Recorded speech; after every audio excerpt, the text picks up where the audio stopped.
देखिए, आज ऐतिहासिक दिन है और वक्फ संशोधन बिल 2025 आज लोकसभा में पेश किया जाएगा। और मैं इतना साफ साफ कहना चाहता हूं कि देश हित में जो बिल ला रहे हैं ये करोड़ों मुसलमानों ही नहीं बल्कि पूरा देश समर्थन करेगा। और देश हित में कोई भी काम हो और गरीब मुसलमानों के लिए, महिलाओं के लिए, बच्चों के लिए जो भी जरूरत काम है उससे हम पीछे नहीं हट रहे हैं। और जो लोग विरोध कर रहे हैं वो राजनीतिक कारण से विरोध कर रहे हैं। बाकी तर्क मैं सदन में रखूंगा। और मैं ये भी चाहता हूं कि अगर कोई विरोध करता है तो तर्क पे विरोध करे और एक एक तर्क, एक एक सेक्शन का, एक एक क्लोज का हम जवाब देंगे। क्योंकि जब हम इस तरह का बिल लेके आ रहे हैं बहुत सोच समझ करके, बहुत तैयारी का साथ हम आए हैं। और सदियों तक लोग याद रखेंगे कि नरेंद्र मोदी जी की सरकार में एक ऐसा बिल लाया है जिसने गरीब जनता का, विशेष करके मुसलमानों में, जो दुनिया में सबसे ज्यादा गरीब मुसलमानों का संख्या हिंदुस्तान में है, उसका चिंता सबको होना चाहिए। और ये चिंता नरेंद्र मोदी जी ने किया है, हमारा सरकार ने किया है। और साथ साथ जो वक्फ बोर्ड ने कई सदियों तक, कई सालों तक जो मिसयूज किया है, अधिकार को गलत तरीके से इस्तेमाल किया है और गरीबों का जायदाद लूटा है, उसमें भी रोकने का काम हम कर रहे हैं। देश हित में है। और हम पुनः सब पॉलिटिकल पार्टी को अपील करते हैं कि देश हित में सब बिल को सपोर्ट करना चाहिए। अगर विरोध करते हैं तो तर्क रख के विरोध करें, ऐसे झूठे बातें करके विरोध ना करें।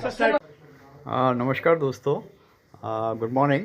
तो जैसा कि सबको मालूम है, आज पार्लियामेंट में वक्फ अमेंडमेंट बिल पेश होने वाला है। यह करीब 12 बजे के आसपास इसका पेश होना निश्चित किया गया है।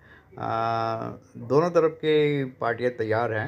अपोजिशन में जो है आपके कांग्रेस है, समाजवादी पार्टी है, ओवैसी की पार्टी है और तमाम जो इंडिया अलायंस के घटक दल है वे सब इसका अपोज कर रहे हैं।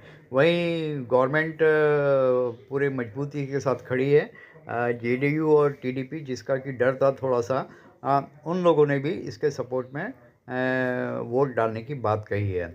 लेकिन मज़ेदार बात यह है कि समाजवादी पार्टी के दो सांसद जो है उन्होंने कल अमित शाह जी से भेंट की है। तो इसका मतलब ये है कि समाजवादी पार्टी में सेंध लग चुकी है।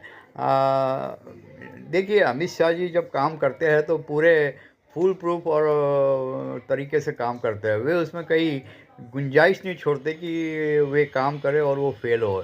वे भले काम थोड़ा सा धीरे करें लेकिन काम पुख्ता करते हैं। तो इस बिल को हम देखेंगे कि इसमें गवर्नमेंट को अपेक्षा से ज़्यादा वोट मिलने की पूरी पूरी गुंजाइश है। और ये सिर्फ अमित शाह जी के कारण संभव हो पाएगा, because he place his card so well and so close to his chest that no one even understands unless the time comes that what he has done.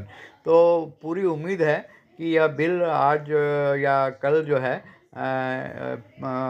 जब इसके ऊपर 8 घंटे की चर्चा पूरी हो जाएगी तो ये सर्वसम्मति से पास हो जाएगा। सर्वसम्मति मतलब वोट के द्वारा पास हो जाएगा।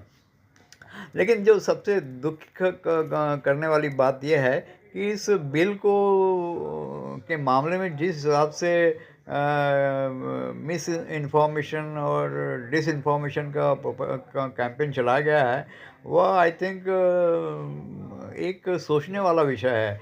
इसी प्रकार हम देखे थे कि फार्मर्स बिल का भी बहुत ज़्यादा दुष्प्रचार हुआ था और सीए वगैरह के भी, मतलब ये लोग पूरी कहानी को तोड़ के ट्विस्ट करके, ट्विस्ट करना तो गलत है, पूरा इसको तोड़ के बिल्कुल उल्टा इसका स्वरूप पेश करते हैं। और जनता, जो कि हमारी जनता उतनी ज़्यादा डेली न्यूज़ के टच में नहीं रहती है, पढ़ती नहीं है, तो उनको कहाँ से मालूम पड़ेगा कि एक्चुअल में क्या सच है और क्या झूठ है। तो आई थिंक इसका कुछ समाधान निकालना ज़रूरी है, क्योंकि ऐसे दुष्प्रचार से तो आप कोई अच्छा काम करा ही नहीं सकते। और जो ये सोशल मीडिया और मीडिया का जो आजकल जो ज़माना है, उसने इस दुष्प्रचार को और ज़्यादा एक्सपांड कर दिया है, उसका स्केल काफ़ी ज़्यादा हो गया है।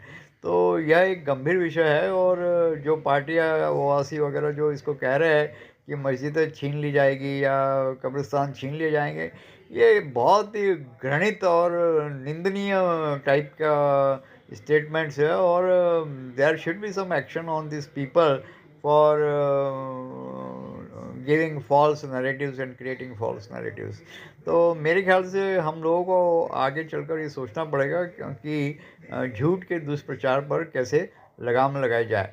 फिलहाल वक्फ अमेंडमेंट बिल पेश हो रहा है और 8 घंटे में हम तमाम गवर्नमेंट और विपक्षी दलों के स्पीचेस सुनेंगे इस पर कौन क्या कहना चाह रहा है और ये पूरा रिकॉर्ड में आएगा और मैं चाहूँगा कि सभी लोग जो राजनीति समझते हैं उन्हें इस सभी के नेताओं के भाषण बहुत अच्छे से सुनना चाहिए और क्लैरिटी लाना चाहिए कि हु स्टैंड्स वेयर।